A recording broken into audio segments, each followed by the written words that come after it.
So it's been almost a week now since the Nintendo Switch 2 was officially announced with pricing and everything that we want to know about this console. The console price, the game price, the pre-order dates, the games that are going to be coming out on this thing. And there's just a lot to take in here. As we've seen so many different reactions online, I think there is almost overwhelmingly negative reactions when it comes to the pricing, specifically about the games itself. We'll start off with the console price. In the United States, we'll stick with the US dollars because it's different prices all around the world, all based off of how much it is priced in the US.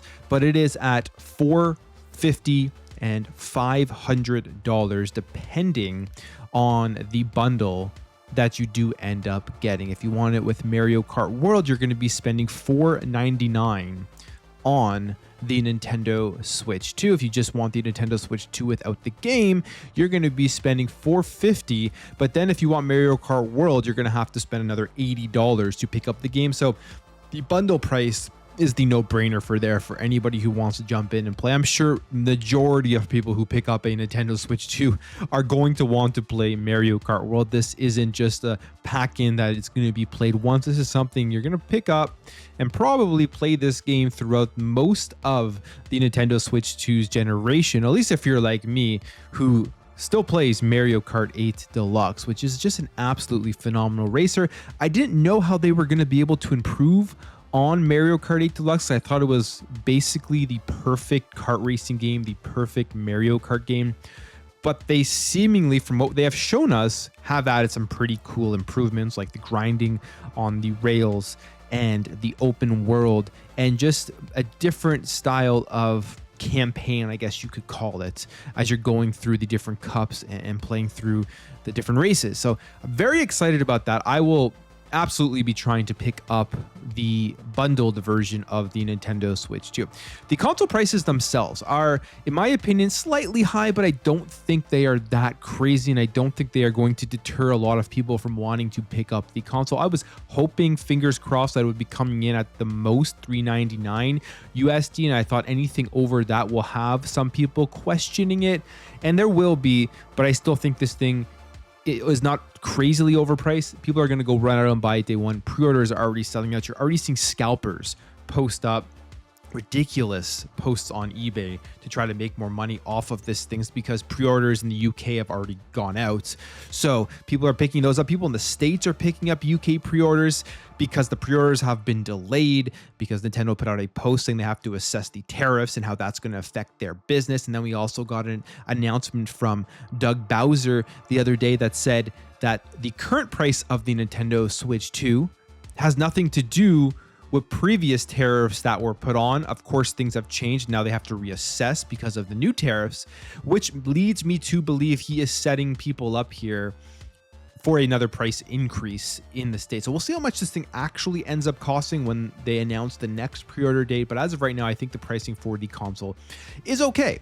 And there is value, at least enough value, in upgrading from the Switch 1 to the Switch 2 with the bigger Joy-Cons, better rumble, a bigger screen, and 120 hertz display, 1080p in handheld mode, which will be a nice jump based off of the screen that we had on the OG Switch 1. The one thing that is disappointing, though, is going to be going from a Switch OLED to an LCD screen. No matter how much Nintendo hypes this thing up and says that it is a vivid LCD, it looks great. You're seeing videos already coming out and people saying the screen looks good, but you compare it to an OLED and it just doesn't match up fully. That to me is sad and a downgrade. I wish they would have gone ahead and put the OLED in there. I think they could have done that, especially at $450 or $499. There shouldn't have been any problem there with releasing the Switch 2 with an OLED display at that price. The reality is it's Nintendo probably sitting back and thinking that they are going to be releasing a Switch 2 OLED in a couple of years from now, and they know, just like with the Switch 1, people are going to double dip. I'm guilty as charged. I have 3 Nintendo Switches. I've bought every single iteration of the console. The Switch 1 on day one, the Switch Lite, which was the Pokemon version, almost ended up buying the Zelda Switch Lite as well. And then I also have the limited edition Tears of the Kingdom Nintendo Switch OLED. And you know, and I know, that when they announce a new Zelda game with a Switch 2 OLED version, I'm going to be running out and picking that up too. And they know that the customer base will do that. The fans of the games, the fans of the Nintendo are going to do that. So I think that's why they left out the OLED more so than anything else. But that's the console pricing.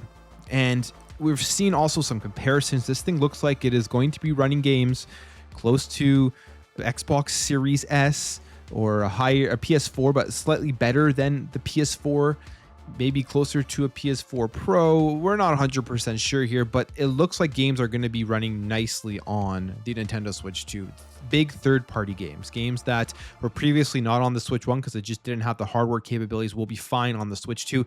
And one of the biggest things is because they do have the NVIDIA chip in there with NVIDIA DLSS, which I think will allow the Switch 2 to have longevity for the next number of years to play all of the big AAA games that do come out, which is a great thing, a very smart move here by Nintendo, because now when big AAA games do get announced, that's just added competition in the market. It's not just going to be for Xbox and PlayStation. You're going to have the Switch 2 in there with all of these major announcements that people do want to go ahead and play. I mean, there's already comparisons. You can see some games look far better than they look on the PS4. They look better than on the Series S. There was a Street Fighter comparison. So we'll see just how good this thing is when it does get into people's hands.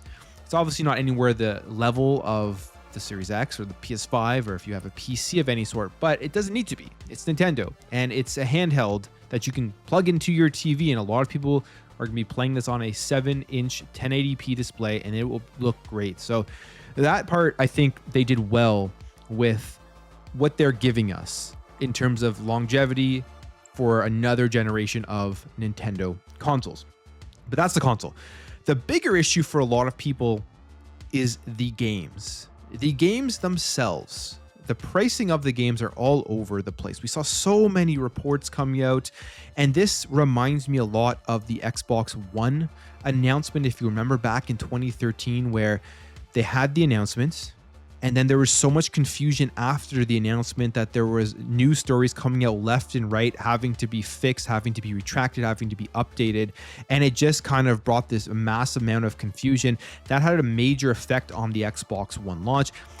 I don't think it will have that same effect on the Switch 2 just because it is far more popular than Xbox. Nintendo is just a more popular platform, and they're going to sell out regardless. I believe the Xbox One also sold out at launch anyway and actually had a good first year. So with all of that, I still think the Switch 2 is going to do very, very good. But it was very confusing, especially with the game prices. You had reports coming out, the games that were physical were 90, games that were digital were 80. And that is somewhat true, but also not 100% true, because in the United States, that is not the case. I believe in other parts of the world, like Canada, prices are higher, but there's no discrepancy between digital and physical versions. I think that's the same in most places except for the UK and Europe. So those two regions, looks like there are differences between physical and digital games. In fact, Game in the UK had come out and said, yes, there will be that difference for the physical version of Mario Kart World versus the digital version, and I think it's at like $90 versus $80. So there's a $10 difference there. That is super confusing. Why is that in only one part of the world? Why isn't it in other parts of the world? And why is that even a thing? And I think overall, it's actually good that there is a difference between physical and digital pricing. I've been saying this for so long that it's ridiculous that we're paying the same amount for the digital version of a game, where the publishers get to save a lot of money on the logistics of selling these games. They could save on the packaging, they save on sending it out to retailers. All of that stuff they don't have to spend the money on. Why do we have to pay the same amount if you're picking up the digital version? What I didn't expect was Nintendo to be the first to do this, but by raising the prices by like $20, $10-20 or whatever it is, and then make that discrepancy. It would be great if it was still $60 or $70 a game, and then the digital version was $10 less. That would have made a lot more sense. So there's a lot of confusion. Nintendo's already come out and said that they believe Mario Kart World is worth the $80. I mean, what else are they going to say? They think there's a lot of content in there. And realistically, if we're all being honest, Nintendo's Mario Kart World will still sell at $80 and will still sell very, very well. It's one of those games that is going to sell regardless, and they know this, and that's why they priced it at the $80 price tag. But if you look around, third-party games are different prices, other first-party Nintendo games are different prices. So the pricing of Switch 2 games are going to be all over the place. It isn't going to be really a standard, which you kind of expect. If you look at PS5, you look at Xbox Series X and S, games pretty much are standardized in pricing. Some games come in lower if they're smaller in content. Like you get some games at like $50, and you get most games at the $70 price tag, or at the beginning of this generation when they were at the $60 price tag. So they've basically been standardized. You can kind of guess how much games are going to cost. With the Switch 2, I don't know. It's hard to tell. Are third-party games going to eventually start taking up the $80 price tag if Mario Kart World does sell well? All of these questions we do not know. And then the other thing is, will the other companies like PlayStation and Xbox, will they come in and see, okay, well, we can start pricing our first-party titles at a higher price simply because Nintendo is doing it, and we can try to get in on that. And if you're Xbox in particular, or even PlayStation, this potentially gives them somewhat of an advantage, because if the game prices start going higher, you may see more people start deciding, I don't want to spend that money on these games. I'd rather just go sign up to their subscription services, PlayStation Plus, Xbox Game Pass. Xbox Game Pass has an even bigger advantage because they could raise the prices of their first party games. That will incentivize people even more to sign up to Game Pass because you get those games in the service on day one. Anyway, so there's a lot of things that have come out here for the Nintendo Switch 2 announcement, but the reality is, I think this thing will still sell well. I am still excited for it. I am still going to pre-order it. I am still going to buy it. I like the upgrades that they have made for the Switch 2 itself.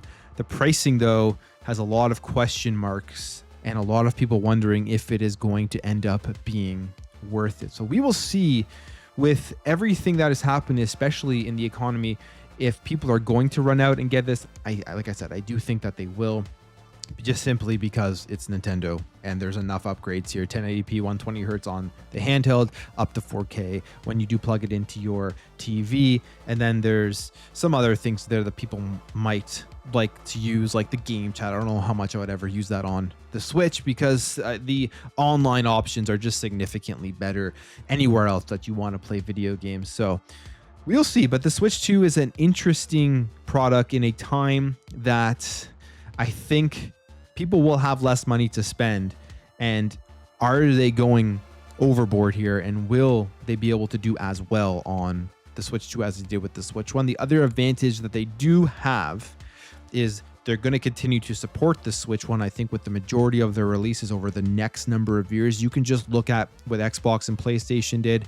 There's still games that are coming out cross-generation 5 years into the life cycle of these consoles. So they have 150 plus million consoles that they can still play off of and make money off of if the Switch 2 starts to lag behind a little bit. And then at that point, you may see price cuts. But then again, we haven't seen a single price cut here from PlayStation or from Xbox on their consoles.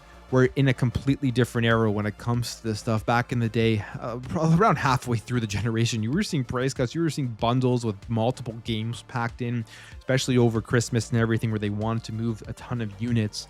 That doesn't seem like it is happening here. And we may be stuck at this price tag even now with the current Switch that's still pretty much around the same price as when they did launch it.